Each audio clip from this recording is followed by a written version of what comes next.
de Complejo Alex. Mi nombre es Alex, mi apellido lo reservo. Estoy hablando con mi compañero de Universidad Central de Venezuela. Nos conocimos en 1999. Eduardo Rodríguez Exactamente. Armando. Eduardo Rodríguez Armando, excelente estudiante. Aparte de estudiar en la Universidad Central de Venezuela en el área específica de administración de empresas, hizo otra carrera, ¿no, Eduardo? Aparte de eso, ¿en qué Sí, universidad fue? sí, ¿Está abierta? sí. Antes que nada, gracias por la oportunidad, hermano. Ya son prácticamente 26 años desde que nos conocemos. Y bueno, muchas memorias y momentos alegres juntos. Efectivamente, yo he realizado estudios en contaduría, he realizado estudios en psicoterapia gestal en la Universidad de Guayana, he realizado estudios en coaching organizacional también en la universidad, en la UPEL, y también he realizado actualmente estudios de filología hispanoamericana en la Universidad de Copenhague. Excelente, hermano. Son palabras mayores. Suena fácil, pero Sí. ese nivel, como dice aquí, muy por arriba. También mi persona, mi nombre es Alex, como ya le dije, también estudié con Armando, hice un CETEP, muchos se irán a reír, soy CETEP en la Universidad de Madera de Cocina y Producción Alimentar. Muchos dirán que es eso, pero es como un bachillerato parecido al TCU en cocina y producción alimentar, más específicamente en gerenciar una cocina y tener conocimientos de alimentos y producción de alimentos. Ahorita estoy haciendo una licenciatura en gestión hotelera en la Universidad de Madera igualmente. Este, aquí estamos humildemente nuestras dos personas, nos unimos para hacer este live y así hablar un poco de lo que está pasando en la situación con respecto específicamente al área de amnistía, la sesión. Ese concepto que muchos no quieren tocar, que muchos desconocen, pero mi compañero creo que tiene bastante de que hablar sobre esa área. Sí, primordialmente, antes de saber qué es la amnistía, que todo el mundo habla qué es la amnistía y ni siquiera se preguntan qué es, sino que ya dan por sentado que es algo que es un equivalente al perdón y comienzan a profundizar en las condiciones de una amnistía. Pero tenemos que preguntarnos, Alex, ¿qué no es la amnistía? ¿Qué no es la amnistía? Y yo te digo algo, la amnistía y esto que te voy a comentar está basado en la Carta Interamericana de los Derechos Humanos y en la Declaración de los Derechos Humanos, porque la amnistía no es justicia transicional, que es lo que hace falta en Venezuela. La justicia transicional viene siendo el paso de un régimen dictatorial como el que teníamos, donde no había ningún tipo de garantías ni derechos civiles ni privados, y vamos hacia el restablecimiento del orden democrático. Cuando eso ocurre y hay por medio una violación sistemática de los derechos humanos y de la soberanía del país, entonces allí comenzamos a hablar de un proceso de justicia transicional, que es precisamente cómo vamos a llevar las etapas del paso de la dictadura a unas garantías plenas a nivel civil. No sé si me hago entender, Alex. Sí, sí, sí, específicamente. Es una transición. Es una Es transición una... de un estado donde no se tenía derecho ninguno, por lo que te puedo entender, a un estado donde el ciudadano va adquiriendo sus derechos que puede, este, de, de alguna manera u otra no ser vulnerado, ¿no? Claro, sí, exacto. Pero cuando, exactamente, para no ser vulnerados nuevamente, tú tienes que reconocer qué es lo que ha sido vulnerado. Y la amnistía, que viene siendo el equivalente a un perdón, no es ese debate. No sé si me estás entendiendo. Sí, sí, sí, sí. La justicia transicional tiene dos objetivos primordiales. El primero es la reparación a las víctimas. Y el segundo objetivo, aparte de la reparación a las víctimas, a través de un proceso de designación de responsabilidades jurídicas por los abusos, Es decir, que se haga justicia. Aparte de eso, tiene otro objetivo que es la conciliación nacional. Y es en la conciliación nacional donde viene entrando el concepto de amnistía. Pero digamos, eso viene siendo el producto, el final del proceso de la justicia transicional. Y si nosotros en Venezuela estamos arrancando desde el final, no sirve, o sea, no tiene sentido, porque tarde o temprano las víctimas y los familiares de las víctimas van a reclamar justicia. Wow, wow, wow, wow, wow. Va más allá de un simple perdón. Hay que reconstruir a la víctima. Es un proceso en cual su familia también fue un efecto colateral, producto de esa Exacto. afectación que tuvo esa víctima, y Ujú. reconstruir ese daño social, porque la familia es una parte importante de la sociedad, es grande.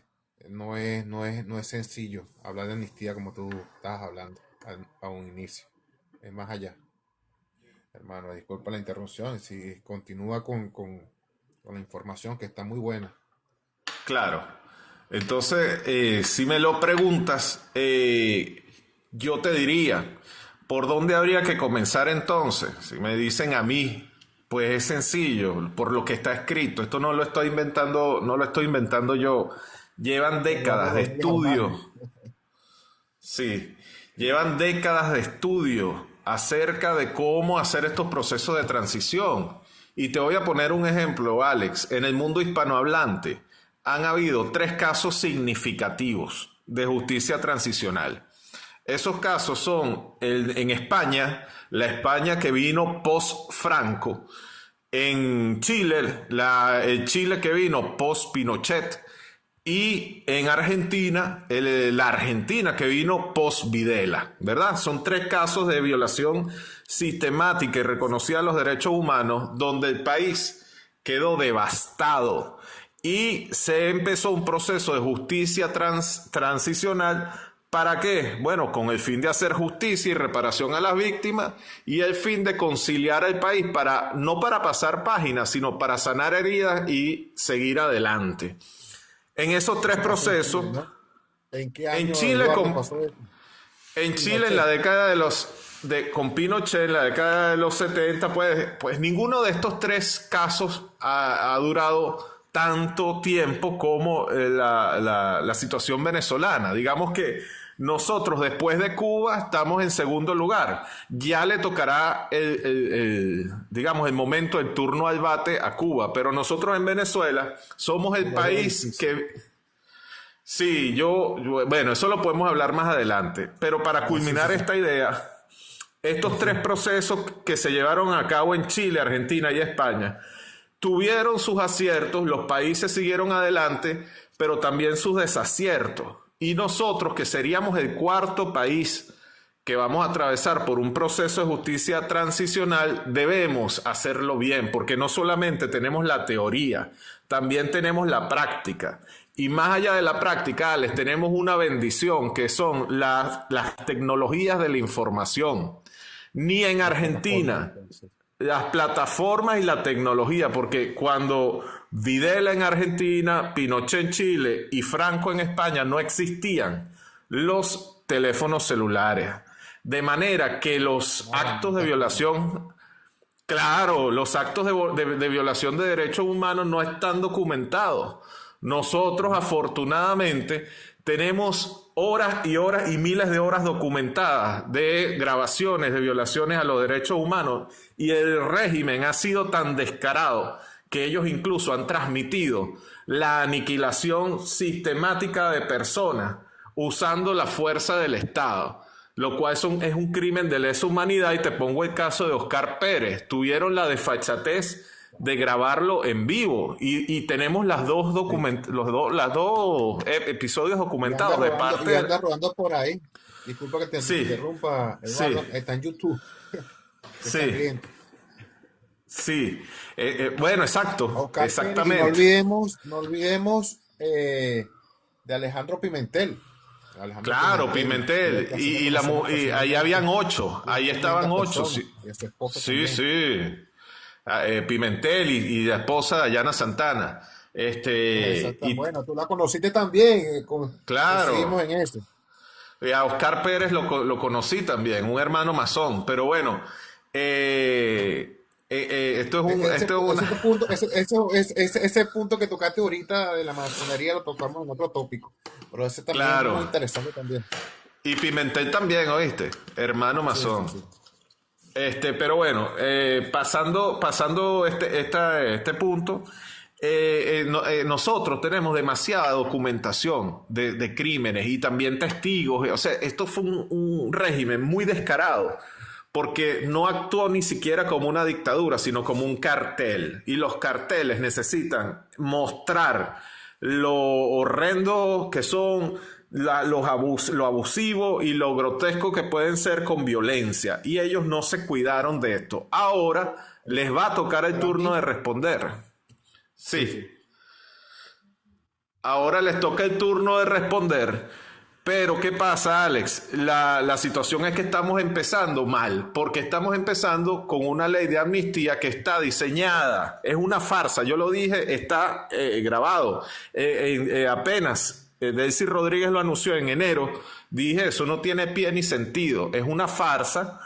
Primero, metodológicamente es una falla y segundo, ella estaba planteando el perdón desde 1999. O sea, digamos, ya desde ahí se ve la intencionalidad de lo que se quiere hacer allí. ¿A quién está perdonando allí? Esa es la pregunta. Bueno, lo que únicamente es para, yo pienso que es a su beneficio propio, a lo que a ellos le conviene, pero en el fondo no se está perdonando a nadie, porque tú estás saliendo de una escarcelación y estando, eres un procesado bajo régimen de libertad condicional. En cualquier momento tú te puedes jalar otra vez para adentro, cuando ellos consideren. No, claro, y el artículo 9 de la ley de amnistía prácticamente la anula. O sea, ellos mismos hicieron un artículo que lo metieron hace 3 días, lo añadieron, fue un inciso a última hora, donde indica que la ley puede ser anulada, o sea, que las decisiones pueden ser revocadas. Entonces, vamos a hablar claro, ¿qué es eso que ellos están haciendo? Sencillamente ellos están haciendo una irregularidad jurídica ajustada a sus fechorías. Entonces, mi propuesta, ¿cuál fue? En enero, te estoy hablando hace más de 20 días, fue ni siquiera darle cabida en los espacios públicos de debate a la ley de amnistía, porque no es una farsa. Y empezar a darle visibilización a los presos políticos, especialmente a casi 200 militares que aún están padeciendo con familias destrozadas como la familia Baduel, que el único pecado de Baduel fue en su momento haber trabajado con Chávez, y Baduel murió en prisión y su hijo también, y esa familia la destrozaron sencillamente porque Baduel se levantó, estaba conspirando en contra de Chávez porque se dio cuenta de la injerencia cubana.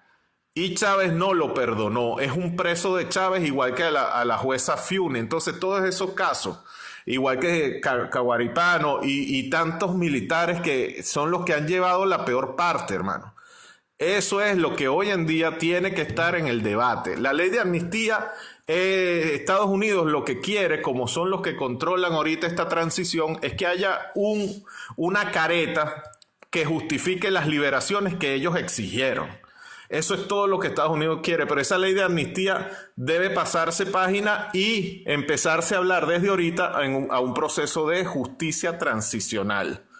Que lo primero que hay que hacer en estos casos es la compilación de la memoria histórica. Y allí viene la parte que te dije, tenemos demasiado material, que es los abusos documentados, y también una extraordinaria labor que han hecho las organizaciones no gubernamentales, entre ellas Foro Penal y la organización de Tamara Suju también. Hay muchas que están poniendo un aporte en materia de documentación y sistematización de los casos de abuso. Entonces, ya después de este proceso de compilación de memoria histórica, entonces ahora sí vamos a diseñar la estrategia. ¿Qué vamos a hacer? ¿Vamos a hacer juicios masivos o vamos a hacer juicios solo a las autoridades más altas? ¿Cómo vamos a hacer la reparación de las víctimas? ¿Les vamos a otorgar algún beneficio en efectivo a las víctimas Tiene que ser sobrevivientes? resarcido. Ese daño tiene que ser resarcido de Claro, alguna otra claro, forma. claro, por supuesto, tiene que haber una reparación. ¿Cómo se van a hacer eso? De eso es que se debe estar hablando. Me extraña que muchas organizaciones no hablan de eso y tienen los conocimientos de hacerlo, pero entiendo que con la En cultura verdad del que sí. clickbait, con la cultura de buscar los likes y el clickbait, entonces estas organizaciones se montan en lo que las tendencias mediáticas quieren sacar. Y hoy en día las tendencias mediáticas las controlan los algoritmos. Y en eso estamos. Pero Obviamente. tiene que estar claro, y cualquiera que haya estudiado el tema de la justicia transicional, memoria histórica, derechos humanos, tienen que estar claros que no se puede comenzar por el final de la historia. No se puede hablar de amnistía y perdón si no hay un proceso de justicia y reparación primero. Y esto no puede hacerse si no se ha hecho una debida documentación a través de un proceso de compilación de la memoria histórica. Entonces son tres procesos: compilación de memoria histórica, justicia transaccional y reparación, diseñar las estrategias de conciliación nacional y reparación de las víctimas y cómo se van a asignar las responsabilidades. Luego de que esto esté hecho, ya ahora sí, vamos a hablar de una ley de amnistía. Esa es la propuesta, hermano. Wow. Tú presentaste esta propuesta, ¿no? A través de tus redes sociales. Sí, la he presentado, la presenté también en la Universidad de Copenhague, porque allí estudiamos estos casos a manera de investigación y desarrollo, y luego ellos lo presentan a ciertos niveles, digamos, al Parlamento Europeo, a la Comisión Europea, que luego allá hay expertos que van a recibir a las personalidades y políticos venezolanos, y ellos tienen ya que tener de antemano unas propuestas en cuanto a esto. Entonces, ya yo he presentado con un conjunto de compañeros algunas propuestas directo al Europarlamento, y de manera que ellos ya tienen una base de qué es lo que se está estudiando y hablando aquí en los países nórdicos como propuestas de este proceso de transición. Eduardo, te pregunto por otra parte, específicamente, ¿qué carrera estás estudiando tú? Disculpa otra vez la... En español sería el equivalente a filología hispanoamericana, que es el estudio de la lengua y la cultura de Hispanoamérica. Y por supuesto se aborda desde la parte gramatical, la lingüística cognitiva, el lenguaje contrastivo, pero también la parte cultural e histórica. Entonces, La luego lengua tú tú la te tienes, por especializas. lo menos. Sí, tú te especializas, hay gente que le gusta ya el estudio de investigación y desarrollo del área de la gramática, la semántica, la pragmática, y hay personas que estamos más interesadas ya en el área de cultura e historia.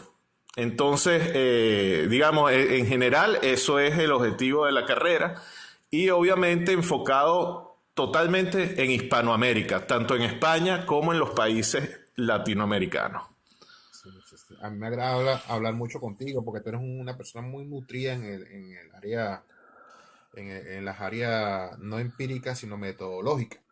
Y eso es un consejo que le doy a todo el mundo, que no importa el día, no importa el momento, siempre tenemos que reforzar nuestro conocimiento, así sea en el país donde estés, saca un poquito de provecho y estudia aunque sea un curso técnico o un curso así sea de electricista, porque no sabemos el día de mañana cómo te puede ayudar esa herramienta para seguir adelante más aún cuando eres emigrante, porque el emigrante no solo no solo da un 100%, da un 110% cuando estás afuera y tú lo sabes. Sí, Es así. Bueno, volvemos a exactamente. esta etapa y continuamos con lo que nos interesa. No, no, excelente inciso en la reflexión, porque Sí, sí. precisamente, Alex, tú estás tocando un punto álgido. Los venezolanos entre otras cosas, que hay que considerar en el proceso de justicia transicional, son las responsabilidades de perjuicio demográfico que ha hecho el régimen con la mayor cantidad de movilización, digámoslo así, no solo migrantes, sino más bien tenemos calidad de desplazados o incluso, aunque nuestro país no está en guerra, compartimos muchas características con los refugiados y somos la crisis humanitaria más grande de la historia de nuestro continente. Casi 9 millones de venezolanos hemos salido en los últimos 15 años, Alex. Y esto es parte de las responsabilidades y de la magnitud.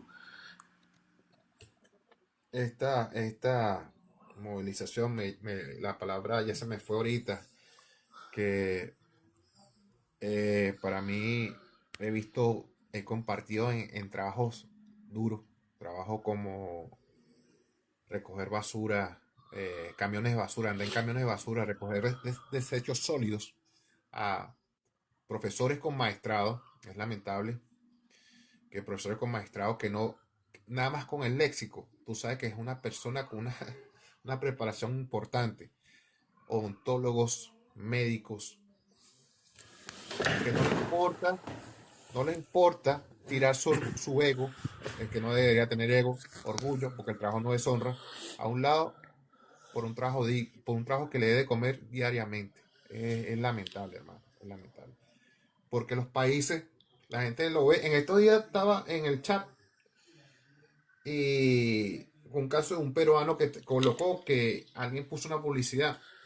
Yo no soy racista ni nada de eso, pero cuando tú eres una persona que está en otro país, sientes que la prioridad de ese país son los locales. Y tú lo sabes que es así. Primero los locales, después los Claro. documentados y después los documentados de ese continente y después los de otro continente. Si queda. No es posible que ya tenemos que pasar, haciendo esta pausa, pasar ya de sentirnos un poco de sentido de pertenencia nacional, con toda esta movilización que hemos tenido, todo este conocimiento de distintos continentes, tenemos que querer más lo nuestro, hermano, ser más celoso con lo nuestro. Nosotros no tenemos culpa de ser un país petrolero con recursos. Entonces, Dios nos dio esa bendición. Vamos a cuidarlo. Vamos a sacarle el mayor provecho. Hermano, no se puede mover en masa toda una nación porque tú tienes la mejor condición de vida en tu país. Eso no lo controla nadie. Siempre vamos a estar igual, con deficiencia. Desborda el sistema de educación, desborda el sistema hospitalario de salud que le corresponde a un nacional que nació ahí, trabajó ahí, vivió ahí. Primero es él. Primero es él, hermano. Duélale quien le duela. No, que él no tiene culpa, el hermano peruano. No, no, a mí no me interesa, hermano. Porque cuando fueron desplazados a otras naciones, nadie vela por el venezolano. Hay que quitarse ese sentimiento del corazón. Primero nosotros, primero nuestra patria y después los demás. Más nada. Estás tocando, claro, esto merece un episodio aparte, ¿no? De la parte Sí, no, migratoria. hago la pausa, hago la pausa. No, pero es Volvemos con... interesante porque tú sabes que en Venezuela se calcula que más de 500.000 nacionalidades fueron otorgadas de manera irregular entre el gobierno de Chávez y el de Maduro. Sí, sí, sí, hermano, sí, inclusive, hermano, en el país donde estoy, coño, no, que la gente trabajó, hermano, está bien, hay gente que trabajó aquí, obviamente, que migró hace muchos años, pero hay gente nueva que obviamente tú notas que no trabajó eso en los años 50, 60, 70 cuando esa migración se desplazó a Venezuela.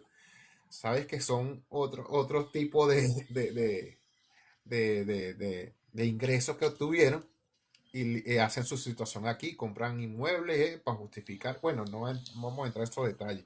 Mientras no se tenga pruebas específicas en papel en mano, pero uno nota. Totalmente, ciertamente.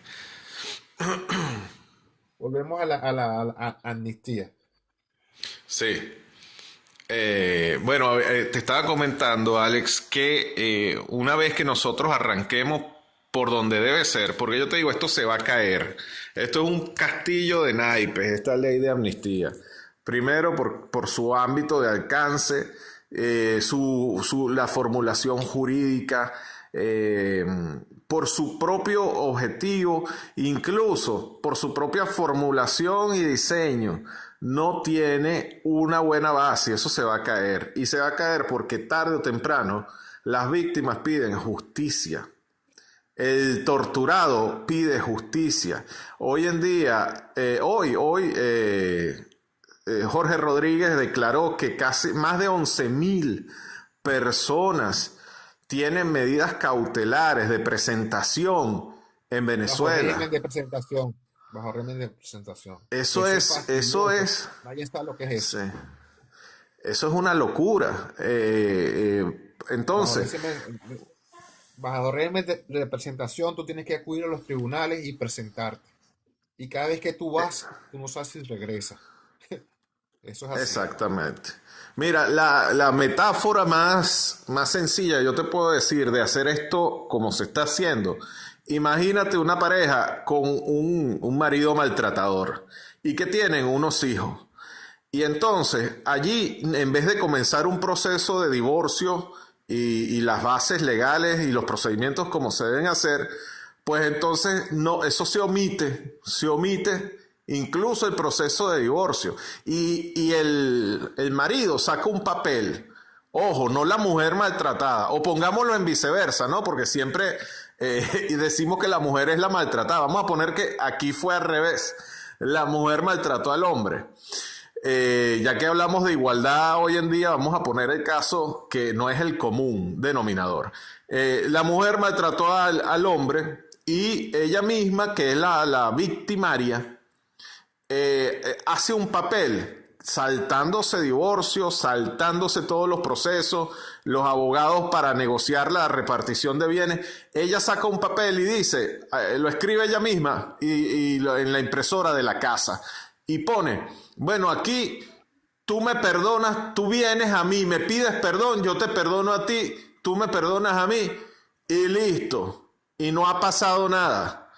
Y resulta que suponte tú hubo agresiones físicas. La Vamos a inmunidad con la mujer. ponerlo. Sí, Yo lo bueno, perdono a sí, él por pegarme. claro, pero en el caso de Venezuela no fueron golpes, fueron mutilaciones, hermano. Imagínate que Sí, aquí llegó al extremo pérdida de de vida. que de que la mujer le cortó, lo mutiló, le hizo desastres a esta persona y que después saque un papel. Ojo, se saltó el proceso de divorcio y todo. Digo, no, aquí no hay divorcio. Aquí este papelito, tú me perdonas a mí, yo te perdono a ti.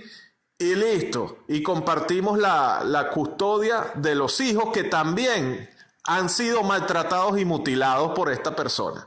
Así de horrendo. ¿Tú te Claro. imaginas esa convivencia? Puede haber perdón, puede haber conciliación, puede haber paz, puede haber respeto en esa familia haciendo las cosas de esa Nunca, forma. Pero no nunca puede. va a haber conciliación, nunca va a haber, no va a haber un perdón auténtico, no va a haber absolutamente nada. Nada, ¿por Nunca qué? va a Porque haber. los que sufrieron allí, bien sea el hombre o la mujer, mutilados, los niños mutilados, todos ellos van a querer que el agresor pague, que el agresor haya tenido una denuncia, ellos hayan podido denunciar y que el agresor haya tenido unas medidas de al menos donde tenga que resarcirlos de alguna manera o haya pagado prisión. O sea, debe hacerse un proceso de un juicio, porque para eso tenemos la justicia, para evaluar las sanciones de una persona que agrede los derechos de otra persona. Y eso es lo que aquí nos estamos saltando con la amnistía. Y tarde o temprano, ¿en qué han derivado estos procesos en otros países? Cuando en España, por ejemplo, allí la estrategia, fíjate tú, fue hacer lo que ellos llaman el pacto del olvido.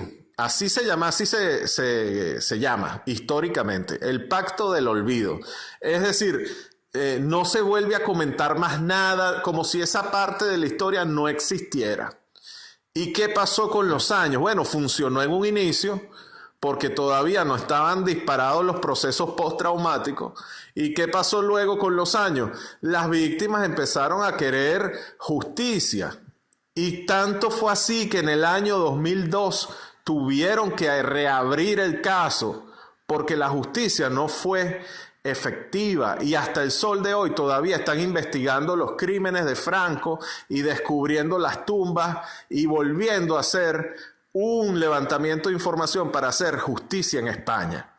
¿Qué pasó en Argentina? En el caso de Argentina ocurrió lo que llaman los juicios.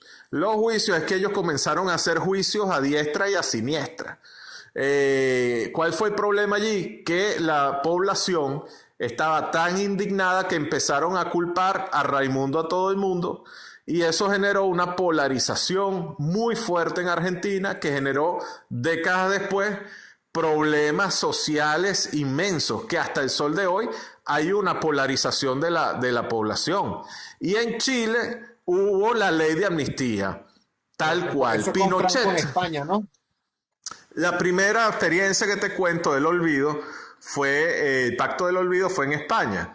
En Argentina fue el proceso de los juicios, pero lo más cercano a lo que ocurre, a lo que están planteando en Venezuela, fue la ley de amnistía propuesta, no fue propuesta y ejecutada por Pinochet. ¿Qué hizo Pinochet? El tipo se borró de un solo jalón todos los delitos. O sea, la ley de amnistía que se hizo en Chile perdonaba todos los delitos en un lapso de, si no tengo mal entendido, 5 años. ¿Qué pasó? ¿Por qué él hizo eso? Bueno, en esa época no existían los celulares, o sea, lo que habían eran expedientes, y él lo que hizo fue, bota todo ese poco de expedientes para que yo después no tenga que enfrentar un juicio. Entonces, en Chile eliminaron todos esos expedientes. Ojo, Alex, no solo la amnistía de Chile no solo fue una amnistía a quienes habían cometido delitos de abuso de poder por parte del Estado, sino también a criminales comunes. Es decir, ahí se le borraron los expedientes judiciales a Raimundo y a todo el mundo. ¿Y qué pasó luego de eso? Un aprovechamiento. Claro, aquí nadie cometió delito en este periodo de 5 años. Cónchale, imagínate tú el problema que hubo allí luego. Yo soy un violador y voy para la calle y estoy cometiendo la misma situación. No existió tu delito no existió. Entonces, ¿qué pasó?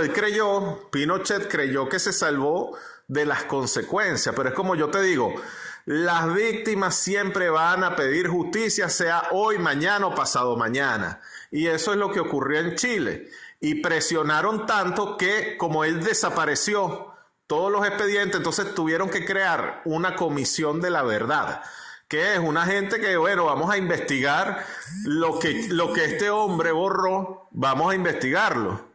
Entonces empezaron a investigar, a compilar información. Incluso ahí desaparecieron a más de 20,000 estudiantes. Los encerraron en un estadio de fútbol y chao, no se supo más nada. Pasaron cosas horribles en Chile. Y la comisión se le hizo un juicio por lesa humanidad hace una década atrás a Pinochet, poco más de una década, y él pagó y fue, independientemente de su edad, lo metieron preso. O sea, se hizo justicia. Y esto es lo más cercano al caso de Venezuela, con la amnistía.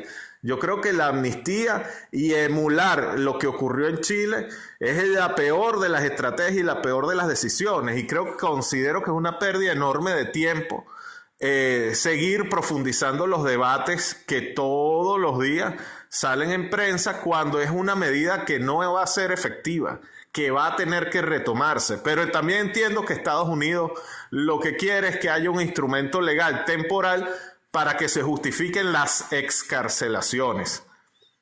Pero sí tenemos los venezolanos tenemos que aprender, Alex, y eso lo he aprendido aquí en este país, a crear conciencia política, hermano. O sea, a que el ciudadano común, independientemente de su estatus económico, tiene que saber que no puede venir un populista y decir tres cosas y darle el apoyo. Tenemos que ser más críticos.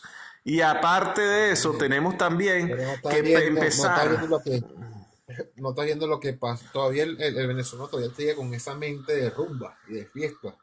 Y Todos. no va más allá de los hechos. Y mientras que No, tengamos no esa, va esa, más esa, allá, no hay pensamiento crítico. Pero, y te digo algo, en este país a mí me impresionó que lo primero en Dinamarca, para los que no conocen dónde vivo yo vivo en Dinamarca, lo primero que Copenhague, pregunta cualquier, Copenhague. en Copenhague, cuando un político, sobre todo en campañas electorales, hace alguna promesa, por pequeña que sea, tú lees en la prensa, pero a nivel masivo, las personas preguntándole dos cosas. Uno, ¿de dónde vas a sacar el dinero para eso? Tienes que explicarlo, no es que vienes a prometer villas y Obvio, castillas, hermano. ¿de ¿De dónde dónde lo tú vas a vas a sacar? sacar? Ajá. Y lo otro, lo segundo que le pregunta, y discúlpame que te interrumpí para cerrar esto, No, es no, no. si no me dices de dónde lo vas a sacar, entonces al menos dime qué programa social de los que hay funcionando me vas a quitar o vas a recortar recursos, porque de algún lado tiene que salir el dinero. Y esa es una actitud crítica que debe crear el venezolano. Preguntarle a Fuente las de personas, financiamiento clara. ¿de dónde va a sacar el dinero? Ahorita están con lo del No, salario mínimo. El salario mínimo debe desaparecer, si me lo preguntas a mí, porque no es posible mantener un esquema de salario mínimo en un país como Venezuela, porque el salario debe empezar a ser una negociación de conciencia hermano, laboral si y liberas conciencia si el política. salario mínimo, disculpa que te interrumpa, tienes que me libere, no hay ayudas sociales para nadie, porque todas van a competir por los salarios. Tú vas ahí a X empresa, me ofrece por el mismo cargo tanto, me voy para otro tanto, y tú buscas y comparas va a ser la mejor beneficiosa para ti. Puede ser beneficioso Exactamente. para uno y para otro no tanto, pero eso va a depender de tu nivel de preparación. Exactamente, y caemos en lo que tú habías comentado. Educarse, prepararse, formarse en valores, independientemente si no tienes, hay personas que no se le da lo académico. Deben abrirse nuevamente las escuelas técnicas que Rafael Caldera cerró, deben abrirse El INSE, nuevamente el el INSE, INSE. el INSE debe abrirse, tenía un prestigio Hermano, yo no estoy de grandísimo. acuerdo que en Venezuela sea hasta sexto año, hasta quinto año el bachillerato. El bachillerato tiene que ser hasta sexto año como aquí en Europa. Y los estudiantes tienen que salir técnico medio, de una vez. Eso sería, por una parte, sería un ahorro. Aquí hay un esquema de que el estudiante en Dinamarca, el estudiante en noveno grado, incluso él puede abandonar los estudios. Es decir, yo no sirvo, digamos, para estudiar, yo me quiero ir por el área técnica. Entonces ese estudiante de noveno grado, que ponle aproximadamente tendrá 16 años, 17 años, él va a pasar a una escuela técnica donde puede estudiar la carrera que le guste, desde diseño gráfico hasta contabilidad, todo a nivel técnico. Obrero, albañil, pintor, cualquier carrera técnica. Y el bachillerato no es que no lo saca, pero en una escuela técnica. Y lo va sacando con unos requisitos un poco más adecuados al perfil técnico, ¿entiendes? Entonces, Sí. por un lado, no estás forzando a los jóvenes a hacer algo que no quieres. Yo creo que esa es una buena vía. Y los jóvenes que quieren continuar su paso hacia la universidad, ellos sí terminan sus años hasta el final y entonces ellos sí se van a una universidad académica. Yo creo que a los jóvenes hay que ofrecerle posibilidades, porque ellos son los que van a sustentar el futuro y digamos la calidad de vida de tanto de los niños como de los ancianos. Entonces esos jóvenes tú tienes que tratarlo con mucha delicadeza y mucha estrategia para que puedan tener las herramientas de ser prósperos y de ser bien formados dentro del campo laboral que se requiera al país. Abrir carreras técnicas, mecánico, como aquí, mecánico, ¿qué otra? Electricista, pero a nivel de TCU, eh, ayuda a las personas de mayor edad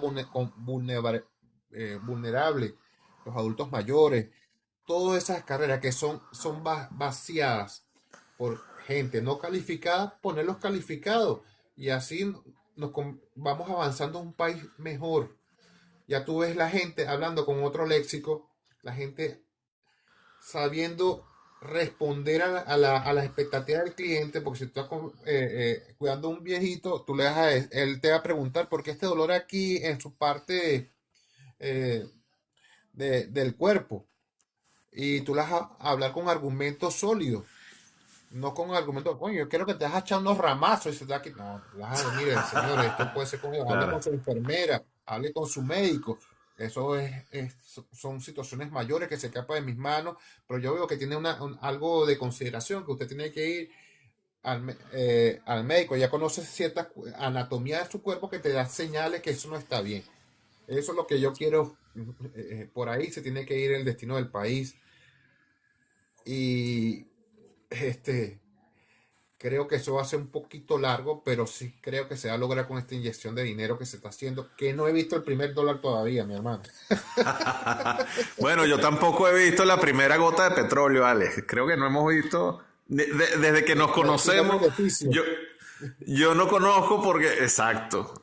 Mira, tú sabes que a mí me da mucha risa porque aquí, obviamente, en los países de Europa todos estos países tienen cortes socialistas y cuando hablan de Hermano, Venezuela, esto es ajá, más de lo mismo.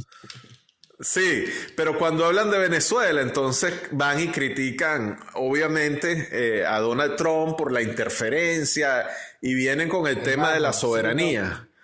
Siempre viene, yo cuando toco, disculpa que te interrumpa, estoy rápido, Sí, sí, cuando sí. toco el tema de Donald Trump, piensan como que, no, que ese es un ladrón, no, que ese viene, eso no lo va a ayudar, ese viene a robar. Sí, hermano, pero nadie toma una decisión tan fuerte de apartar un poco su gasto público, eh, ir a sacar un delincuente y tomar toda esa responsabilidad.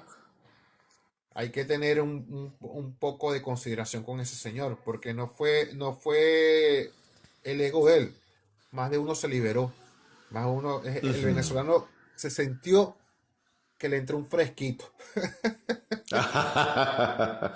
Sí. Mira, tú tocaste un punto que incluso es hasta de sentido lógico, Alex, lo que tú acabas de decir. Ayer no, antes de ayer, yo estaba leyendo sobre Francisco de Miranda, porque quiero escribir un trabajo académico de cuando él visitó Ese es Copenhague interesante. Sí, sí, él Para mí estuvo en Francisco Copenhague, Miranda estuvo... es uno de los, si no para mí es el protagonista de la independencia, está muy cerca. No, no, es interesante. Él estuvo en la Universidad de Copenhague. Mira, bueno, también eso requeriría otro capítulo entero, pero con decirte, ese Sí, hombre ocupó cargos de oficiales en el ejército inglés, en el ejército francés, su nombre está en el Arco del Triunfo. En el ejército americano conoció a George Washington. En Venezuela, bueno, su cargo de generalísimo Francisco de Miranda. En Venezuela, en España, porque su carrera militar inició en España, también estuvo, y también estuvo en las maniobras militares de Federico en Alemania, Federico el Grande. y no tuvo Eh, en Francia con Napoleón. También escuché eso por ahí, ¿no? claro, no, no, su nombre está en el arco en el arco de Francia, por Un supuesto, estuvo en el enamorado, proceso amante de las de, mujeres. también lo fue. Y estuvo en Rusia también. Y dicen que, bueno, pasó por las armas a Catalina de Rusia, imagínate. Exactamente. Eh, sí, Era pero ese es inteligente. más allá de eso, de que ocupó todos estos cargos, también fue un intelectual. El hombre hizo digamos, el compendio, uno de los compendios del libro más importante de la historia latinoamericana, que se llama la compilación, los archivos Colombeya. Los archivos Colombeya son, si no me equivoco, 23 volúmenes de él documentando todo lo que veía históricamente y su participación en cada una de estas expediciones y sus viajes. Todo eso está documentado a nivel histórico, es importantísimo su contribución. Entonces es un hombre ilustre, es un hombre que incluso aquí en Copenhague, en Dinamarca, lo invitaron a conocer la universidad y no solo que vino, sino que lo documentó. O sea, es un militar que también... Eso no está creo que ni en los libros. No, está en los libros en danés, por eso es que no se consigue en español, porque aquí sí lo documentan y en los libros de español no está, pero está aquí documentado. Y el hombre... de eso, ¿no? De documentar eso, porque eso es parte de tu estudio. Claro, yo me voy a encargar de, sobre todo, decirle a esta gente aquí lo significativo, porque aquí se ve someramente en el pensum de la carrera a Simón Bolívar, pero tenemos a Francisco de Miranda, que es un cuarto bate digamos, de la historia del mundo. Bolívar también, pero los logros de Bolívar fueron más a nivel militar, ideológico, sociológico y político. Los de Miranda trascendieron eso porque incluso Miranda, la bandera de Venezuela que fue diseñada por Miranda salió de una conversación que tuvo con Goethe en Alemania. Y le pidió, explícame tu teoría de los colores primarios. Y cuando este hombre se le explicó, él dijo, ok, entonces se inspiró allí a crear la bandera de Venezuela. Eso está documentado por el propio Miranda. Y cantidad de cosas impresionantes bueno, ya va, porque me estoy extraviando. Te estoy comentando lo de Miranda, Alex, porque... Cuando él fue en su momento que quiso, él siempre intentó liberar a Venezuela. Y en algún momento él fue, en sus inicios, siempre lo intentó, él siempre tuvo ese sueño. Y siempre fue, digamos, solicitando, pidiendo, hasta mendigando ayuda, porque él lo que quería era dame los militares, dame unos navíos, y yo voy libero y luego... te haces socio comercial, pero ahí vamos a lo que tú estabas hablando de Donald Trump, por eso te estoy mencionando esto. Cuando fue entre su búsqueda de capital para financiar estas campañas de intentos de independentista, él va y se encuentra con el primer ministro inglés. En Inglaterra había un emperador, pero tenían un primer ministro, y él va y se habla con este primer ministro y le dice, mira, yo necesito 15,000 hombres y una docena de naves, de embarcaciones. Y obviamente el tipo le dice, si eres atrevido, o sea, tú eres bienvenido aquí, pero tú tienes que saber que nosotros somos un imperio y por lógica no podemos apoyar procesos independentistas porque nosotros somos coloniados, o sea, nosotros estamos así, tenemos colonias. Y si yo apoyo a una colonia que se quiere independizar, entonces se me puede prender el candelero con la mía. Y Miranda le dice, mira, no te lo estoy planteando como un tema político ideológico, te lo planteo como un negocio. Dame las 12 naves, dame 15,000 hombres, así mismo, un negocio. Y yo te voy a pagar esto, más te voy a dar unos territorios y o sea, le planteó un negocio.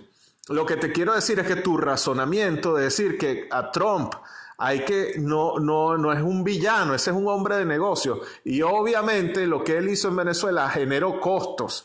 Y él lo ve como una inversión. Y hay que pagarle su inversión y hay que pagarle sus intereses y hay que hacerlo socio comercial. Esto fue un gasto demasiado fuerte para una nación, sea la que sea, mantener X cantidad de hombres, la cantidad de hombres que tenía, naves de última generación, no es fácil. No, y que cualquier europeo, cualquier persona que esté en contra de esto, le ponga un precio entonces a la libertad. Que le ponga un precio a la libertad de un ser humano, porque nosotros los venezolanos tenemos reservas petroleras, que hoy chequeé el dato, Alex, si producimos lo que se produce hoy en día, que son aproximadamente entre 800.000 y 1 millón de barriles, tenemos reservas para casi 400 años, hermano. Y si nosotros produciéramos al máximo histórico que llegamos a producir, que son 3 millones, entre 3,5 millones y 4 millones de barriles de petróleo diario, todavía tenemos reservas para 230 años. Y si Y no nosotros solo empezamos. petróleo, gas y oro. Exacto, pero lo que te estoy diciendo es que yo dudo que el petróleo sea útil de aquí a 200 años. Entonces, si No, no, ese no. señor quiere. Aquí en Europa más bien estamos en la transición del gasto fósil, del combustible fósil al combustible este, no contaminante, como el eléctrico. Tú sabes cómo aquí está la cosa, está así. Claro, no, aunque el eléctrico a final de cuentas termina siendo fósil también, pero porque nada sale de la Así. nada, ¿no? La energía no sale de No, la no, nada. claro. Pero lo que te quiero decir es que para los venezolanos tenemos la bendición de que el petróleo es prácticamente ilimitado, porque de aquí a, en la Disculpa, medida no que nosotros. contaminante. No contaminante. Ajá, no contaminante. En la medida que nosotros produzcamos, se van a ir descubriendo nuevos yacimientos petroleros. Entonces a nosotros el problema no es el petróleo, ni tampoco, obviamente, Estados Unidos está interesado en los recursos, ni que fueran tontos. Ellos están Hermano, interesados en. hermano, Ajá, lo que está a la vista no necesita anteojos. La gente tiene que ir por la vía del medio. No hablen lo que está visible. Ya todos sabemos que a Estados Unidos lo que le interesa son los recursos, pero nos está metiendo la claro, mano, hermano. claro. O ¿Qué sea, ahí beneficio es nosotros donde yo teníamos digo. de, dime, Ajá, disculpa. ¿qué, qué beneficio nos da a nosotros los países socialistas? No voy a decir nombres. Uno del norte de Europa y otro del otro extremo. Nada, absolutamente Nada. nada. A nosotros no, les daba instrumentos a la dictadura para que nos siguiera reprimiendo. Eso es lo que daban. Y a otras dictaduras que yo no sabía discúlpame, ser neófito y no tener y no seguir, que no sabía que lo que le daban a Cuba era costo cero, por el amor de No, Cristo. a costo cero. A Cuba era costo cero, que ellos lo justifican con que Cuba nos daba médicos cubanos y nos Hermano, daba para mí eso es técnicos. costo cero. Para mí eso es Claro, costo cero. claro. y a China. Sí, y a China le vendíamos el petróleo con un 40% de descuento sobre precios OPEP. Imagínate, Regalando el petróleo, entonces lo que el llega, petróleo. lo que poco que llegaba a Venezuela era una repartición entre la cantidad de situaciones irregulares que había. No. Exactamente. Entonces, imagínate, en Venezuela hubo un saqueo, Venezuela no quedó en ruinas de milagro, pana, porque Dios nos ha Hermano, eso bendecido, se entre otras siente en la cosas. calle. Eso se siente en Sí, la calle. Cuando no hay rotación de dinero, algo está ocurriendo. Y eso es lo que aconteció. exacto. Sí, pero Cuba, por ejemplo, el caso cubano, Cuba está en ruinas desde hace décadas, porque desde que yo soy pequeño observo documentales donde Cuba están todas esas casas destruidas y los carros antiguos, eso es de hace 20, 30 años, ya estaba bien. Mi hermano, pero los turistas eh, los pasaban por la zona bonita, por la Habana bonita. claro, Yo una vez conocí a un claro. cubano. Esto lo vamos, ya terminamos un poco con la amnistía. Yo conocí a un cubano y el cubano estaba muy celoso de la forma de. ¿Cómo está Cuba? ¿Cuál es la realidad de Cuba? Lo abordo a él y él estaba muy celoso. No, coño. No, eso es bonito, eso está bien. Una vez, yo no sé qué pasó, no me recuerdo, agarré 2 cervezas y le di 2 cervezas. El hombre empezó a beber cerveza, hermano. Yo no soy muy de cerveza ni muy de alcohol. Solo que le brindé, compré un six pack de 6. Yo me tomé uno y Ajá, el resto se la tomó él. Hermano, ese hombre se ha puesto a llorar. ajá. No, quitamos, eso es feo, mi familia, no, tú no sabes el trabajo que yo he pasado. Y por ahí se fue, hermano. No hallaba cómo pararlo. Impresionante, como un niño. Nunca se me olvida ese caso. Sí, no, no, luego estamos nosotros también. Nosotros cuando hemos salido, tú diste tu testimonio de todo lo que has estudiado afuera, te conozco, eres una persona con una experiencia laboral totalmente distinta, muy especializada, un estudiante también Exactamente. destacado que ingresaste incluso entre los primeros, tú fuiste el número 3 si no me equivoco. Sí, sí, sí, sí, Cuando sí. En mi entonces, corte. en tu corte. Entonces, el proceso de reinventarnos de los venezolanos nos ha hecho más capaces y nos ha otorgado un capital de vida, un capital de conocimientos que nosotros hemos, digamos, Venezuela no invirtió en eso, nosotros y los estados a donde nos fuimos han invertido en eso, nosotros también nuestro tiempo y nuestra energía y nuestros recursos para ser mejores y sin duda alguna de lo que fuimos. Ahora yo me hago una pregunta, Alex. Y yo sé que tú también extrañas a nuestro país, aunque ya no es el mismo país seguramente que dejamos, Hace 10 es años. Sí. otro. Pero yo me hago una pregunta y siempre me la digo. También esa Venezuela tiene que ser atractiva para los migrantes, porque quienes hemos salido y llevamos una década, 8 años, 15 años, sí, incluso 5 años fuera, nosotros hemos tenido que pasar por un proceso de mucho trabajo, digamos, choques Hasta culturales, un luto, soltar tu un tierra, soltar tus luto, raíces, un luto emocional. claro, No es fácil. claro, Bueno, tú mismo y yo lo emocional, hablamos hace como 9 años cuando yo llegué aquí. Tú me ayudaste mucho en ese sí. proceso de depresión. Claro, depresiones y uno no puede, digamos, echarse a morir porque la misma dinámica no te lo deja, no te lo permite. Entonces, cuando uno saca esa coraza y ya las cosas empiezan a ajustarse, digámoslo así, porque yo creo que nunca va a llegar la estabilidad ni un estadio de vida donde tú digas soy plenamente feliz, porque Feliz. nosotros somos como una mata transplantada. O sea, así lo visualizo yo.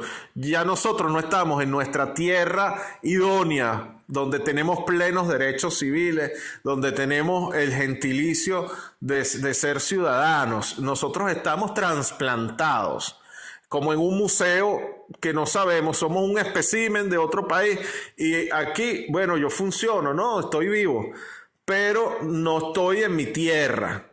No estoy No somos, al 100%. No estoy plenamente. ajá, no somos digámoslo así, un animal, disculpa que la comparación, pero hay animales que nacen en cautiverio en un zoológico y perfecto, ellos ni cuenta se dan. Pero si tú sacas un animalito de África que ya tiene años allí y lo metes en un zoológico, ese animal va a morir porque se Muere. va a deprimir. No está en sus condiciones. Así estamos los venezolanos, expropiados. Entonces, la pregunta es, ¿qué nos va, luego de todo este proceso, qué nos va a ofrecer también Venezuela a nosotros para que sea atractivo ir allá y también si tenemos nuestros conocimientos, nuestras experiencias y los que tengan dinero también, llevar su dinero a Venezuela, ¿qué nos va a ofrecer? ¿Qué nos va a ofrecer esa Bueno, Venezuela? yo comparto lo tuyo, yo pienso y eso cuando nos toque retornar, los que quieran retornar, porque hay muchos que no quieren retornar, va a ser una guerra de conocimiento, porque más de uno es especializado, más de uno habla más de un idioma, hasta tres, cuatro idiomas, y va a ser el país va a tener que ofrecer más condiciones de vida, seguridad, puestos de trabajo, Seguridad. hospitales y medios de salud en óptimas condiciones, porque un país petrolero Claro. lo merece, lo necesita y lo Exacto. exige. Claro. Una vejez digna también, que yo Unas pienso mucho pensiones en... dignas, exactamente. Pero Claro. que funcione primero la seguridad social. Primero tú me tienes que garantizar a mí un instituto de seguridad social que no me robe el dinero, me lo descuentan, está bien, pero que ese dinero no se pierda, que sea reinvertido otra vez en las pensiones, en la seguridad de las personas que ya no están económicamente activas. No es que te lo vas a robar todo y vamos a seguir en la misma. Claro, exactamente. Debe haber unas mínimas condiciones y los venezolanos, por eso es que yo digo, el proceso de reconstrucción del país no va a ser fácil, pero si le añades a que esta ley de amnistía va a dejar a la sociedad quebrada y destrozada, porque imagínate tú, supón el caso, hay 11.000 que tienen que presentarse, ¿verdad? Yo no sé, pero yo estoy seguro que hay miles y miles de gente abusadas y torturadas. Si esta ley de amnistía se da, imagínate que tú entonces te toque y va a tocar trabajar, hacer negocios, o dar o recibir clases, o sea, interactuar con personas que cometieron crímenes. ¿Entiendes? Y allí van a comenzar los procesos digamos, de postraumáticos. Van a empezar incluso, seguramente, si esto no se arregla ahorita, quiebres en la identidad nacional, van a empezar cacerías de brujas, van a empezar grupos extremistas que van a buscar reivindicación. ¿Tú crees que la gente yo los conocía, los del movimiento Equilibrio, de Oscar Pérez, Pimentel, todos, ellos eran 8 allí, más la mujer embarazada, los que murieron, pero ellos eran digamos, la cabeza. Yo los conocí a Oscar Pérez, lo conocí en vida, en la logia masónica, pero luego virtualmente nos comunicamos también. Y ellos tenían una organización muy grande que asesoraban y estaban entrenando a los escuderos. Y lo que necesitaban en su momento y lo que querían era apoyo, financiamiento para sencillamente cumplir lo que establece la ley, artículo 333 y artículo 350, que es cuando las personas que están vinculadas a cuerpos de seguridad tienen el deber, eso está en nuestra Constitución, tienen el deber de desconocer y levantarse contra un régimen que atente contra la soberanía nacional. Y entonces los europeos, que les gusta decir la soberanía de Venezuela está siendo atacada, y la autodeterminación de los pueblos, ¿no? Que son derechos contemplados en las Naciones Unidas. Pero ven acá, no me hables sin contenido. O sea, ¿tú sabes qué es soberanía? La soberanía está bien clara y estipulada. La soberanía sencillamente es la obligación que tiene un Estado de proteger a sus ciudadanos contra abusos de cualquier persona, contra violencia. Es decir, todos los estados tienen la obligación de proteger a sus ciudadanos contra cualquier acto de violencia que atente contra los derechos fundamentales. Pero cuando es el propio Estado quien secuestra los derechos ciudadanos y atenta contra los ciudadanos, ahí no hay soberanía, porque el Estado se está autocomiendo. La entropía, digamos, es un proceso entrópico y se está comiendo el mismo y está desapareciendo para Está derivarse desordenando su sistema a propósito. a propósito. Entonces no hay soberanía porque el Estado es el mismo atacante. O sea, no solo no está en capacidad de defender al ciudadano, sino que es el que los ataca. Y cuando me hablan de autodeterminación, ¿cuál autodeterminación? Si la autodeterminación está basada en la capacidad que tienen los ciudadanos de un país de elegir a sus representantes, a sus presidentes, a sus autoridades, de tener posibilidad y gobernabilidad. Y en Venezuela eso fue secuestrado. Entonces, ni hay soberanía, ni hay posibilidad de autodeterminarse, porque en 2024 se robaron No hay ley descaradamente de unas derecho, nada, no hay elecciones. nada. No hay nada, no hay Estado de Derecho, no hay respeto a la propiedad privada, y esto viene desde hace tiempo, cuando Hugo Chávez comenzó las expropiaciones, que no está mal en tal caso que haya expropiado si los fines eran para beneficiar a Venezuela. El problema es que no les pagó nunca a los propietarios, y eso es un Bueno, yo lo robo. que creo es que la empresa privada mueve naciones. Tú no puedes coaccionar, coartar, cortar la empresa privada, mutilar, como se hizo. Eso nos llevó al debacle y se sintió. Claro, porque el Estado no, venezolano, mira, cuando a mí me preguntan, mucha gente me lo pregunta, está interesada, muchísima gente, ¿cómo es el sistema nórdico, el modelo nórdico? Yo siempre, bueno, hay que diferenciar, ¿no? Noruega tiene el suyo, que son los tres países donde hay una cultura nórdica en Finlandia, ¿no? cuanto a ¿Cómo es? políticas. No, Hay otro país, Finlandia tiene... Finlandia. No, no, digamos el modelo nórdico, los nórdicos vendrían siendo Suecia, Dinamarca y Noruega, que comparten una Ok. historia, una política similar. De hecho, todo Pero esto Finlandia no era está, no es vecino tuyo, pues. Finlandia no son es. vecinos, son países, digamos así, como te lo voy a poner, lo que pasa es que Venezuela no tiene, Brasil no vendría siendo un hermano de Venezuela, pero supón tú, Venezuela y Colombia comparten Coño, una misma me historia, la pusiste ¿verdad? fácil. Ajá, ajá. Venezuela y Colombia compartimos una misma historia y aunque las banderas y todo se parece con Ecuador, con los países que libertó Simón Bolívar, Bolívar. Bolívar, pero digamos, con quien nosotros nos sentimos hermanados es con Colombia. Es lo mismo. Finlandia vendría siendo, ponte tú, Ecuador. Pero Colombia vendría siendo Suecia y Noruega. Ok. Es decir, Suecia, Noruega y Dinamarca eran el mismo país. Lo que pasa es que luego se dividieron y estuvo Suecia, estuvo por la otra parte Noruega y por la otra Dinamarca que perdió mucho territorio y quedó pequeña ahorita. Y ahorita están a punto digamos, Estados Unidos quiere ingresar en Groenlandia. Pero Eso el pertenece a sistema Groenlandia, pertenece a Noruega. a Dinamarca. A Lo que pasa Dinamarca. es que A Dinamarca. Groenlandia, ellos digamos, son independientes, pero legalmente pertenecen al territorio danés. Pero ellos tienen un presidente, unas autoridades, pero en el papel son de Dinamarca. Y de hecho, Dinamarca envía todos los años casi 1.000 millones de euros para Groenlandia, para el presupuesto de ellos. Ojo, ellos apenas Tienen son un pequeño 50 pueblo ahí, ¿no? Un pequeño son pueblo, una pequeña 50 población.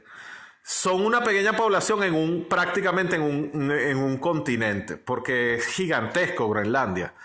Pero ellos, el pueblo que son aborígenes, son los indios de aquí, que son los groenlandeses, ellos son 55.000, que se parecen mucho a los guajiros nuestros, en sus rasgos físicos. Son morenos. Eh, Sí, me imagino, quemados del frío, pero hay muchos, no, no tanto lo moreno, sino los rasgos achinados del cabello son muy Ah, similares como los a los indígenas, sí. guajiros. Sí, a los guajiros. Bueno, entonces el modelo nórdico, que primero hay que diferenciarlo entre estos tres, yo te puedo hablar del danés que lo conozco a profundidad porque lo estudié. En este país, el estado de bienestar social tiene, yo digo, una sola condición que hace que funcione. Una sola. Vale. Y es lo que sale todos los años en la prensa y en los estudios. Dinamarca generalmente es el país menos corrupto del mundo. ¿Y en qué se Este basa para ser año, menos corrupto? exactamente, la educación, hermano. La educación, sí hay o sea, no hay un país que no haya corrupción, pero Pero nivel cero. el Que lo ciudadano, saben o hacer. sea, no es que lo saben hacer. Uno, hay mucho control. Y te hablo de que el ciudadano permite que haya ese control. O sea, te estoy hablando de que el Estado puede acceder a tus cuentas y lo hace. O sea, aquí tú no tienes que declarar impuestos. El Estado se mete en tu cuenta, se le pregunta al banco, dame todos los movimientos de esta persona. Le pregunta a los que hoy en día que hay criptomonedas, le pregunta a las plataformas que gestionan criptomonedas, dame todos los movimientos de cuenta de esta persona. Y ellos mismos te hacen la contabilidad y ellos mismos te dicen, te vamos a depositar tanto o le debes tanto al fisco. Así de simple. Ah, ellos Eh, mismos, ellos mismos hacen tu declaración automática. Tú la puedes hacer, pero nadie se arriesga porque si tú la llegas a hacer mal, entonces puedes pagar una multa muy alta. Entonces, Ah, el ciudadano sencillamente la deja que la haga el Estado y ya el mismo Estado te dice si te pone algo o te quita algo. Pero generalmente el Estado yo no me controla arriesgaría. muchas cosas. Y el ciudadano tiene una conciencia de no es, digamos, hay que proteger a los vulnerables. Y eso implica a que yo tengo que pagar impuestos altos porque yo quiero vivir en una sociedad donde no vea gente tirada en la calle pidiendo limosna.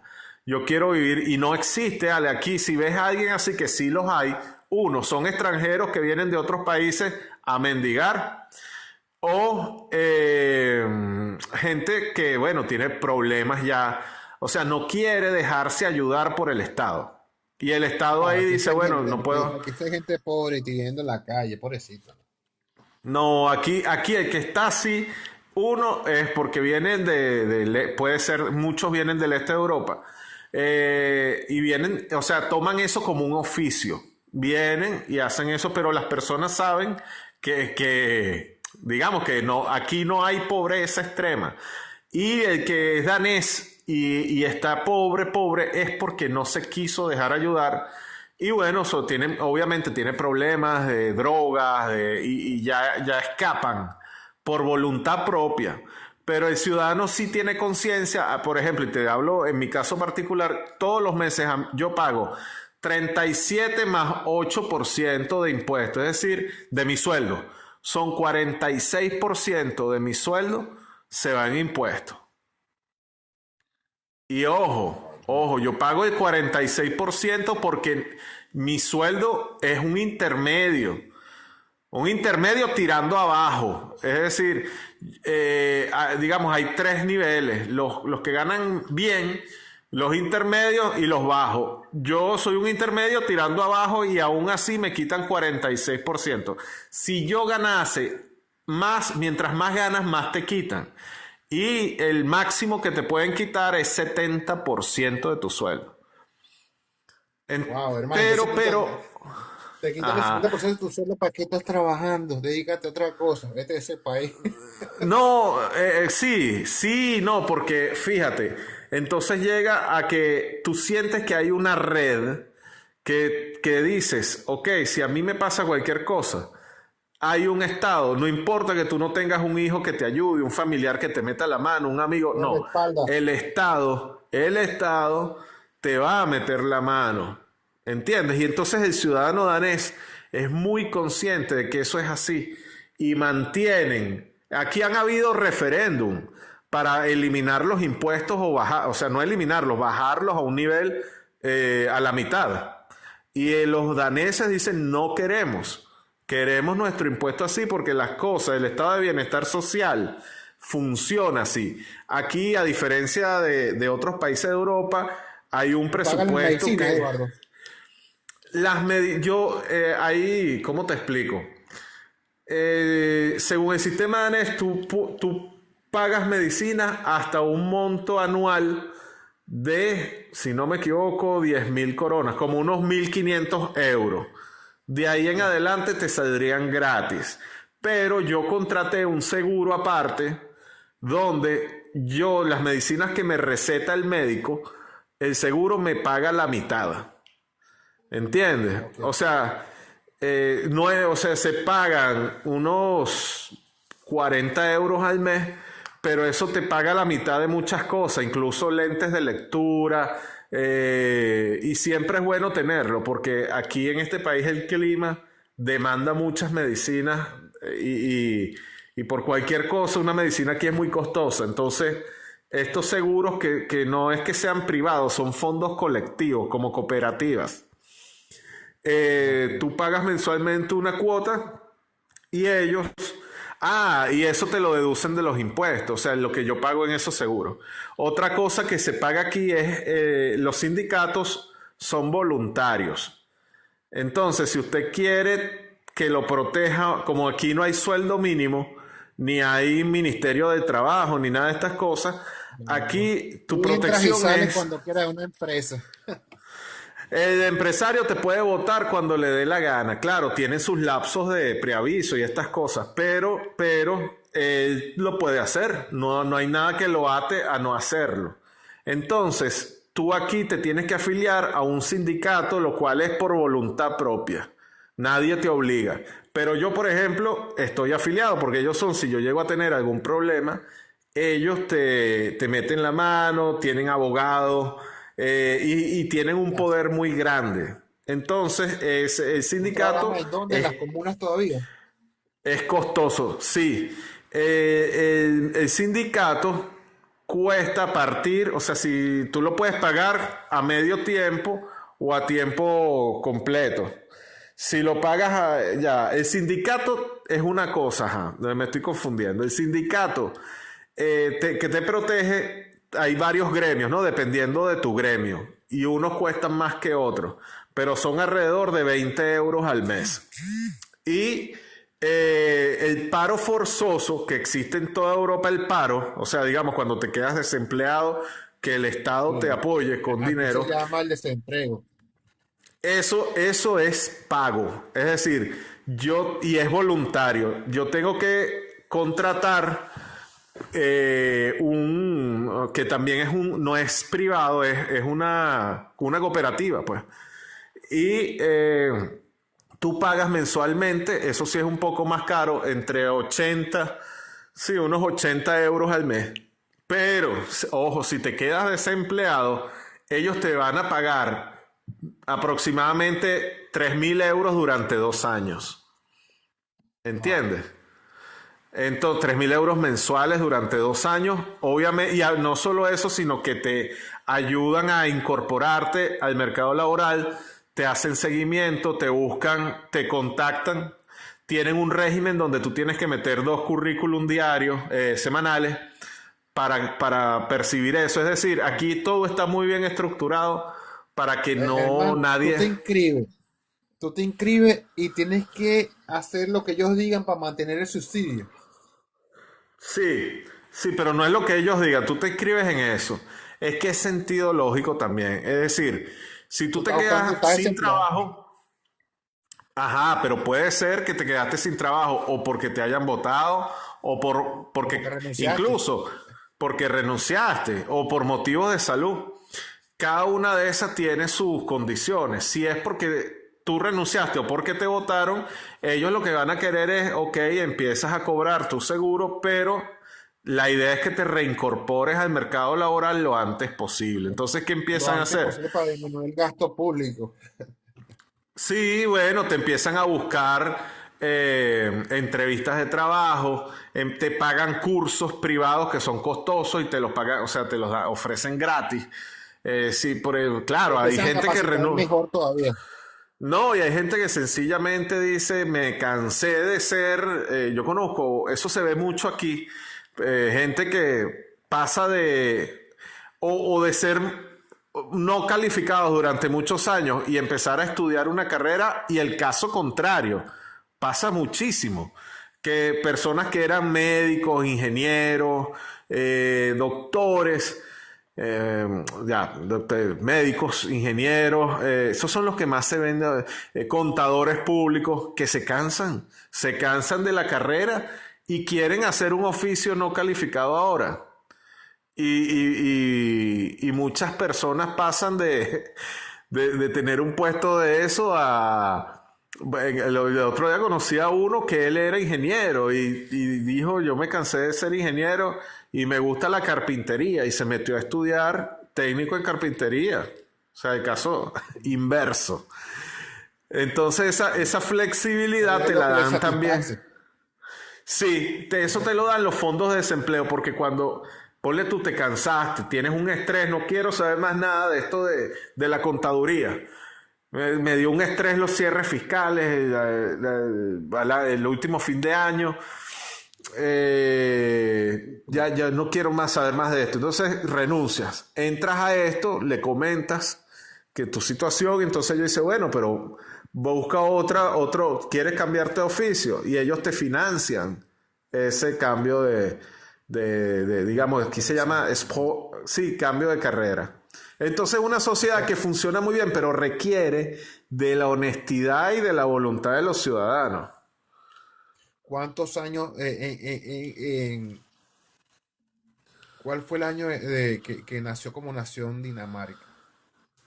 ¿Tienes En ese dato? Dinamarca, bueno, Dinamarca tiene la bandera más antigua del mundo y la monarquía Ah, más antigua del mundo. es O una sociedad que sea, tiene ya una larga brecha ya recorrida claro, de, de organización y, y control social. Pero exact, lo que me estás diciendo no es fácil hacerlo. Sobre todo exactamente. naciones nuevas como la de nosotros, que lo que nosotros tenemos que 200 años, 200 y algo. Sí, muy nuevo, muy nuevo. Y esto Sí, tiene sí, sí. mucho, más de 1000 años y ellos, hay un comportamiento característico de los nórdicos que es ellos son clanes, o sea, ellos provienen de clanes. Es Nosotros igual provenimos, que como, como el Reino Unido, como el país ¿cómo se llama? Escocia. no, sí, sí, no, pero los clanes de aquí son estructuras, sí, pero los clanes de Escocia tienen una particularidad que por su ubicación geográfica le permitió la interacción con muchas otras sociedades. En Dinamarca, esta gente no salió de aquí hasta hace muy poco, entonces ellos se mantuvieron en su mismo territorio durante muchos años. Incluso yo no sabía hasta que lo estudié, Dinamarca tuvo colonias en el Caribe. Dinamarca, hay unas Vale. islas, sí, tuvo unas pequeñas islas en el Caribe de donde producían azúcar que traían acá. Y después le vendieron esas islas a los Estados Unidos. ¿Cuáles eran, Eduardo? Las Islas Vírgenes, si mal no tengo entendido, Ok. ellos, ellos, ellos se la vendieron a Estados Unidos, pero tuvieron colonia ahí y también en África, en Costa de Marfil. Y también Groenlandia fue colonia de ellos. Fue Pero ellos, colonizado. eso fue muy reciente. Digamos, en su desarrollo histórico, esta gente no tuvo más que un intercambio entre clanes, que eran clanes como tribus nuestras, pero con otras características, y sus peleas eran entre clanes, como en la serie, no sé si viste la serie Vikingo. Sí, la vi toda, Unas, gracias a Dios. ajá, Esa la bueno, vi. más o menos es El una groenlandés y historia. vi otras series también de vikingos también que también se me olvidó el nombre ahorita. Sí, entonces ese comportamiento hacia lo extranjero, ellos son hostiles. Los daneses sonríen mucho a los turistas y, digamos, hay un Ragnar. marketing también. Ragnar Lodbrok, bueno, Sí. y Eric el Rojo. Pero Ajá. el danés aquí, si tú te quieres integrar en su cultura, yo diría es prácticamente imposible porque ellos se manejan como un clan. Y su primera barrera es el idioma, un idioma que yo lo hablo, yo aquí, como no me aprobaron el bachillerato venezolano, tuve que hacer el bachillerato nuevamente y entonces yo conozco el sistema educativo danés completo. Yo hice 5 años de bachillerato aquí y aún así te puedo decir con toda claridad que esta gente es muy difícil de penetrar como extranjero. Entonces, lo que más uno puede adaptarse es, así como en la serie Vikingo se veía que había el cura que venía de Inglaterra y era amigo de ellos, mas no era parte del clan. Ojo, en la serie nunca se ve que él, hay un intento de él de integrarse, ¿no? Con Odín. Sí, Pero, sí, sí. pero el cura como tal nunca lo dejan, nunca lo permiten que él se integre, aunque le dicen que sí se integra. Y ese pensamiento sigue igual en los Pero países siempre nórdicos, son muy conseguía fuertes. resistencia.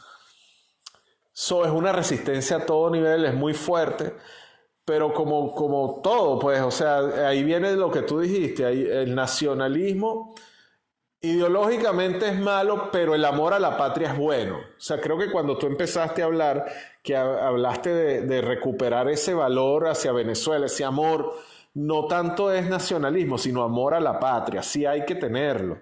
Creo que Exactamente. nosotros tenemos que empezar a ver lo que tenemos que decir, ya va, yo lo que estoy viendo, por ejemplo, vamos a hablar claro, Dinamarca no produce absolutamente nada más que cochinos, papas, tenía petróleo, pero con esto de las emisiones de CO2 paró la producción petrolera y lo que tiene es muy poquito petróleo y más nada. O sea, Dinamarca vive a costa de los servicios y de Merckx, de sus innovaciones tecnológicas a nivel de laboratorios, las medicinas. Hay empresas grandes como Lego. Sí, Bueno, eso te sí, iba a decir, vive de vender Lego.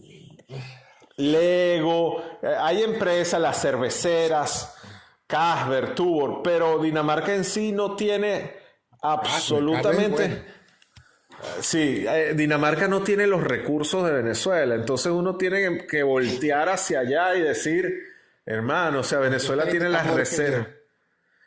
las reservas de petróleo más grandes del mundo, tiene oro, diamante, gas, torio. El torio es uno de los minerales raros más importantes para producir energía nuclear limpia. Y tenemos la reserva más, una de las más grandes del mundo, entre las primeras 10. Y Hermano, tenemos una de las cosas más importantes del mundo que da vida, agua. agua, exacto. Agua, y no solo también una de las, la biodiversidad más amplia del continente americano la tenemos nosotros. El clima, que ahora uno se da cuenta de lo valioso que era el clima. Tenemos un clima No, es que tú, espectacular. no son climas estables. Tú estás en Caracas, tienes un clima templado, después te vas a Punto Fijo, tienes una zona calurosa igual que Maracaibo. Si quieres más frío todavía, te vas a Mérida. Si quieres climas húmedos, te vas a la selva. Una locura. Exactamente. Entonces, cuando tú ves todo eso que tienes, la infraestructura turística que se puede hacer en esa geografía, y no Impresionante, yo solo siempre lo eso, digo. ajá, la gente, nosotros somos gente, somos el país, Muy eso está serviciales. Cuando tienes un estudiado. emprendimiento, claro. Cuando tienes un Sí, emprendimiento turístico, la gente es muy servicial, sin tener esa preparación de trato al turismo. Eso es importante. Eso es importantísimo. Yo que trabajo en la parte turística, eso es importante. Ese carisma, esa amabilidad que tiene con el turista, eso agrada. Más a los países europeos. Eso le agrada. claro, nuestra alegría, la calidad y que está estudiado, somos el país menos xenófobo del continente del mundo. El menos xenófobo. Eso O es sea, importante nosotros también. no conocemos de xenofobia porque yo nunca escuché, y seguro que lo había, o sea, yo nunca escuché, me quedé sin trabajo por los peruanos que habían en Venezuela, me quedé sin trabajo por los colombianos o por los ecuatorianos, jamás. Nunca, sí, había de repente un chalequeo muy propio nuestro, ¿no? Un humor hacia el extranjero, pero también lo había hacia nosotros. Nosotros somos, nos burlamos de nuestras tragedias y todo lo tenemos con humor. Es que nosotros somos burlistas por excelencia, hasta nos burlamos de nosotros mismos. De nosotros mismos, de nuestros amigos, todo es un humor que es muy característico. Entonces, pero xenofobia yo no conocí.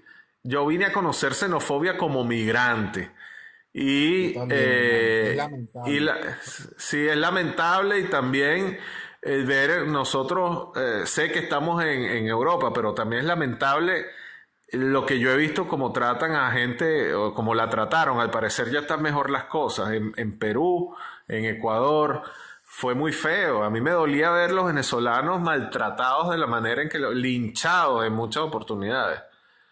Hermano, sin ir muy lejos, tú vamos a hablar claro, yo vi peruanos, la Polar en ciertas zonas, en sus inicios era controlada por venezolanos, pero yo no sé qué pasó, no me importa tampoco lo que ocurrió, vendieron concesiones a ecuatorianos y se volvió la Polar como era la que controla la Polar, los camiones de distribución de Polar eran ecuatorianos, pero o viceversa, los venezolanos no podían trabajar en empresas así en esos países.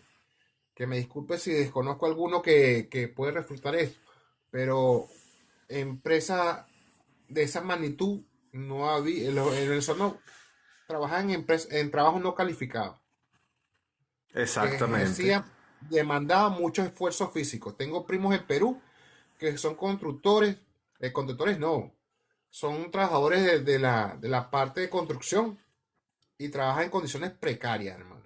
Sin un casco, sin dispositivo de seguridad, con una mandarria y tumbando paredes, buscando que una mandarria se le caiga encima. Ujú. No lo dejen entrar Exactamente. en trabajo de crecimiento. Contrario a lo que pasó en Venezuela, yo vi gente superándose en distintos trabajos, siendo extranjeros. Cuando tú y yo tuvimos un profesor que hicimos un curso en Chacaíto de Claro. computación, era En chileno, de... yo me acuerdo. El tipo Chileno. era chileno y Ujú. nos daba aulas de computación.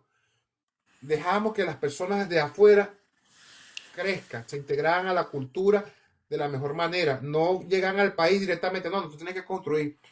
Pero aquí en estos países, por lo menos donde yo estoy, te llevan, tú eres extranjero y tienes que hacer lo que yo no quiero que mi gente haga o lo que mi gente no quiere hacer. Tú vas a ocupar esos puestos y te llevan, el sistema te lleva, hermano, y tú quieres surgir, hermano, y no, tú hablas bien portugués. Obviamente yo no quiero soltar mis raíces, yo quiero mantener mi acento, pero con que yo entienda y me dé a entender, para mí ya es suficiente, ya es parte de mí, y escribir y esa cosa.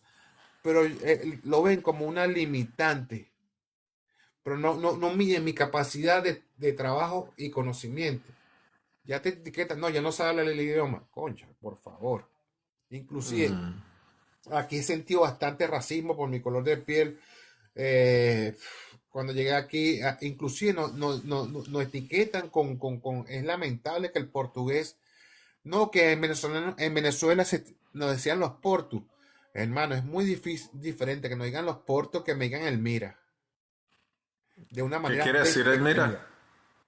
El mira, ellos se basan en que en los años 50, cuando hubo la primera migración para Venezuela, los portugueses que fueron a Venezuela, este, adoptaron el idioma para hacerse entender, porque trabajan en la construcción, esa gente era calificada, carpintería y manejaban personal. Y se le pegó mucho. Mira aquí, nosotros usamos el mira para especificar objetos, cosas, pero lo decimos reiteradas veces como muletilla. Entonces se quedó, no, que el mira, en vez de decirnos venezolanos, dicen mira, pero muchos lo han Ajá. adoptado aquí de manera despectiva, sus generaciones, pues. Es un mira educarario. Ya tú sabes que es el mira con forma grosera. Como decirte Eh, veneco despectivamente. Más todavía, mira educarario es el venezolano este del carajo. Pues, Ok, y grosean por ahí de manera despectiva. Ya cuando tocan ese léxico es porque ya vas a tener conflicto con esa persona, ¿me entiendes? Y no debería ser ok. así. Yo no demando agradecimiento, pero sí respeto.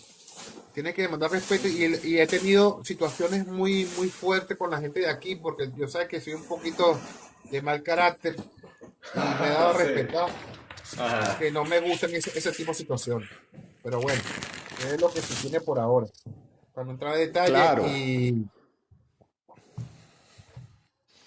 no es Pero fácil, no es fíjate, fácil vivir. retomando la diversidad nuestra, nosotros mismos, con las personas que estudiamos en la UCB, Montserrat era su mamá colombiana, creo que Montserrat nació en Colombia.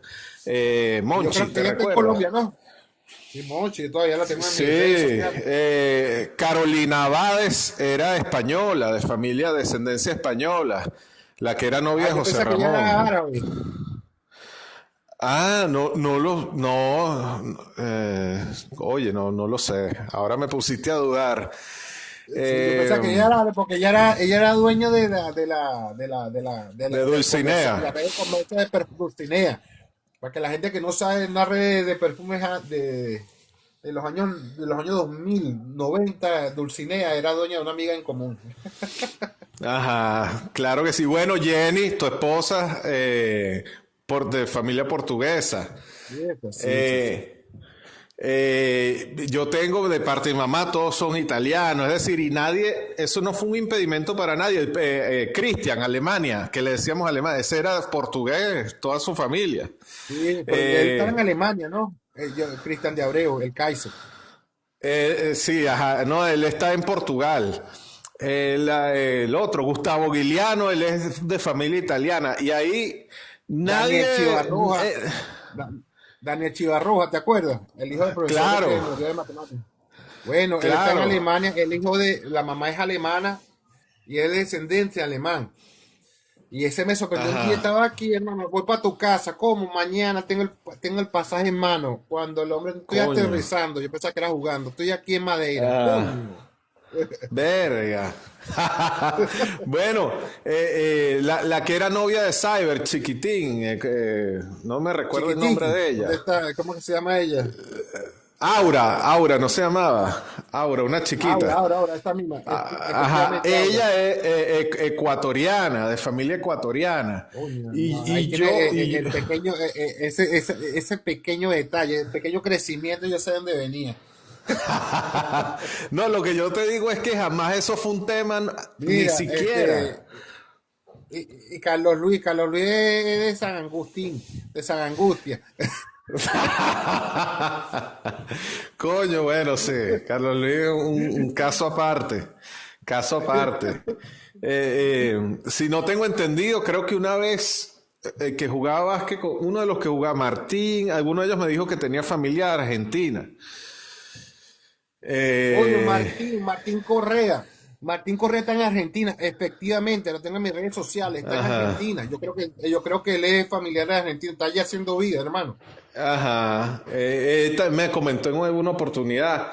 Y si no me equivoco, César, que también jugaba básquetbol, ¿te recuerdas de César? No, yo le escribí, ya tengo como 2 años que no me escribe, pero antes nos escribíamos mucho.